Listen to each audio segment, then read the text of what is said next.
الشيطان الرجيم بسم الله الرحمن الرحيم إن الله وملائكته يصلون على النبي يا أيها الذين آمنوا صلوا عليه وسلموا تسليما اللهم صل وسلم بارك على سيدنا حبيبنا شفينا حبيبنا ومعوانا وملجانا محمد وبارك وسلم صلاة وسلام عليك يا رسول الله صلى الله تعالى عليك وسلم.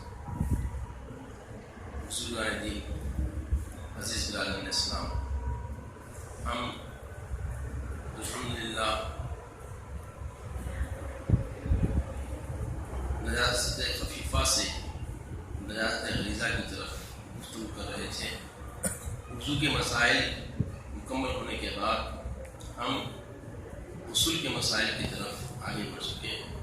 اب غسل میں آج مکروہات اور ممنوعات پر گفتگو ہوگی. فرائض وضو گزشتہ ہفتہ ہم نے تکمیل کیا ہے اور آج انشاءاللہ غسل کے سنتیں اور غسل کا طریقے پر گفتگو ہوئی.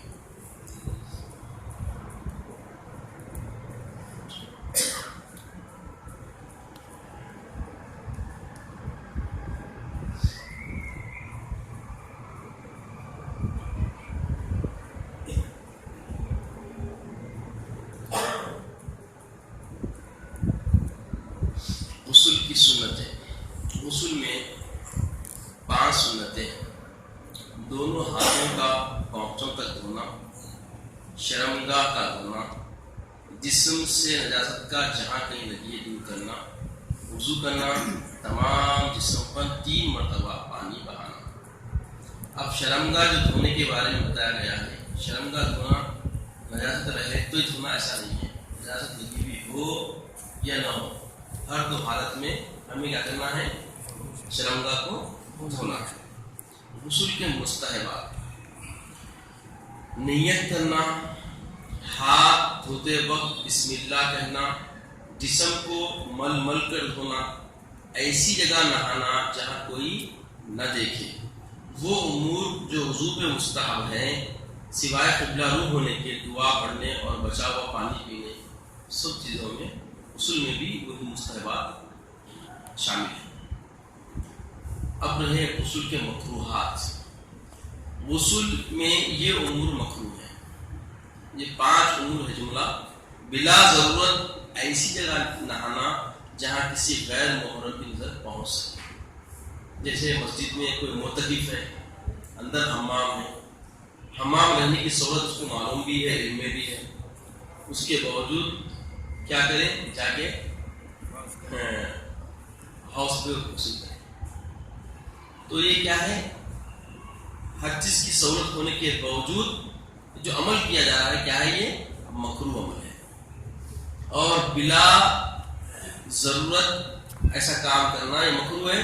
برہانہ نہانے والے کو قبلے رو ہونا یہ بھی مکروہ ہے. آپ سوال کرے تھے، جواب آ گیا.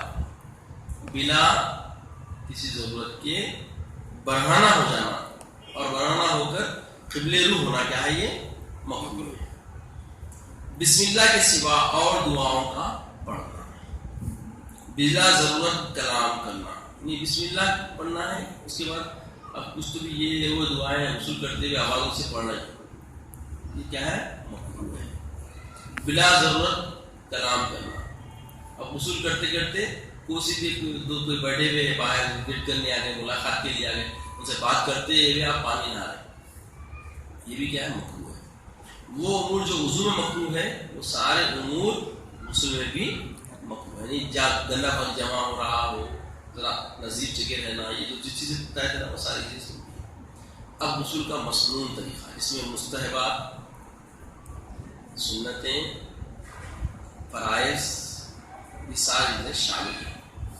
غسل کا طریقہ یہ ہے کہ پہلے نیت کر کے، نیت سے مراد دل میں یہ قصد کرنا، ارادہ کر لینا کہ میں پاک ہونے کے واسطے یا ثواب حاصل کرنے کے لیے نہاتا ہوں.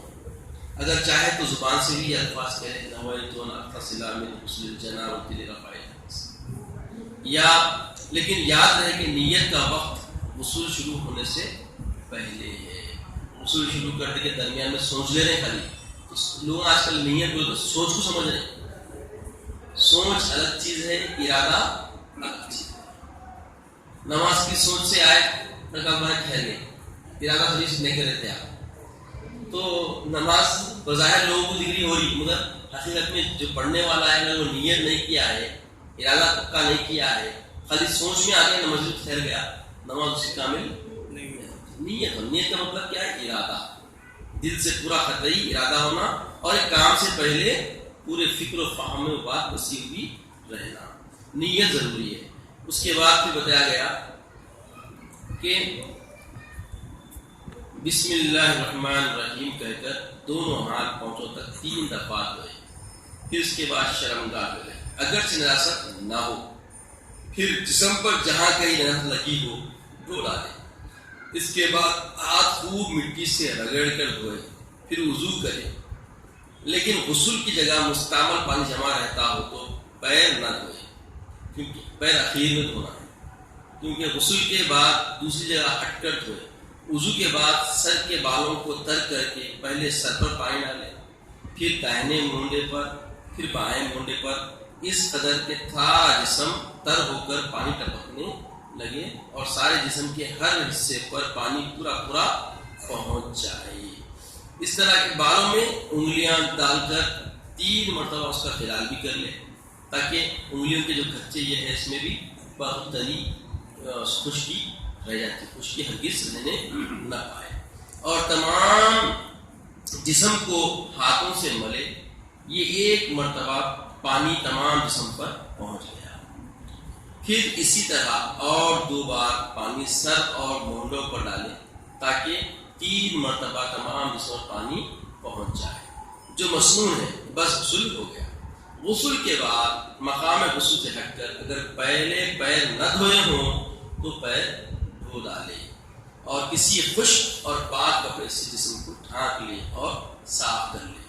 غسل کے وقت کوئی کپڑا مثلا لنگی وغیرہ ناف سے زانوں تک باندھے رہے، اور اگر کسی ایک مقام پر نہائے جہاں کوئی نہ دیکھتا ہو تو براہنہ ہو کر بھی نہانا جائز ہے، لیکن ایسی حالت میں بیٹھ کر نہانا چاہیے، کھڑے ہو کر نہیں نہانا چاہیے. اب غسل بغیر وضو کیے بھی ہو جاتا ہے.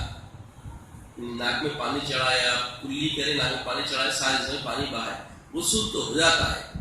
مگر یاد رکھیے بشرطے کہ اس کے تینوں فرائض، کلی کرنا، ناک میں پانی چڑھانا، تمام جسم میں پانی بہانا ادا کیا جائے. اور اگر صرف وضو کر کے جسم میں پانی بہایا جائے تو اول ذکر دونوں فرض کی وضو کے ضمن میں ادا ہو جائیں گے.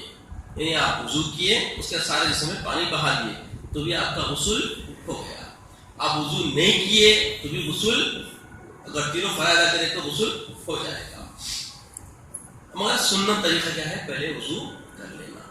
بعض لوگ پہلے جسم کو دھو دھلا کر اور مل ملا کر غسل ختم ہونے کے قریب وضو کرتے ہیں، اور اس کے بعد عربی عبارت جس کو غسل کی نیت کہتے ہیں پڑھتے ہیں، نویت ان اغتسل من غسل الجنابۃ، آواز سے پڑھتے ہیں، یا پانی پر دم کر کے سر اور مونڈوں پر 3 لوٹے پانی ڈال لیتے ہیں اور سمجھتے ہیں کہ بغیر اس خاص صورت کے یا عمل کے غسل نہیں ہوتا. یہاں تک کہ بعض عورتیں جس کو غسل کی نیت نہیں آتی وہ دوسروں سے پانی پر دم کرا کر اس پانی کو بطریق استقبالہ استعمال جو ذکر کیا کے سامنے ایسا استعمال کرتی ہیں، یہ فضول اور بے اصل ہے. غسل میں بڑی چیز فرض امور کا پورا کرنا ہے. جو تینوں فرائض بتائے گئے ان کا پورا انجام دینا ہے، یعنی کلی کرنا، ناک میں پانی چڑھانا، پانی اور تمام جسم پر پانی بہانا. اگر ان میں فرق آئے اور بال برابر بھی خشک رہ جائے تو ہرگز غسل نہ اترے گا. 1000 دفعہ نیت پڑی جائے اور کئی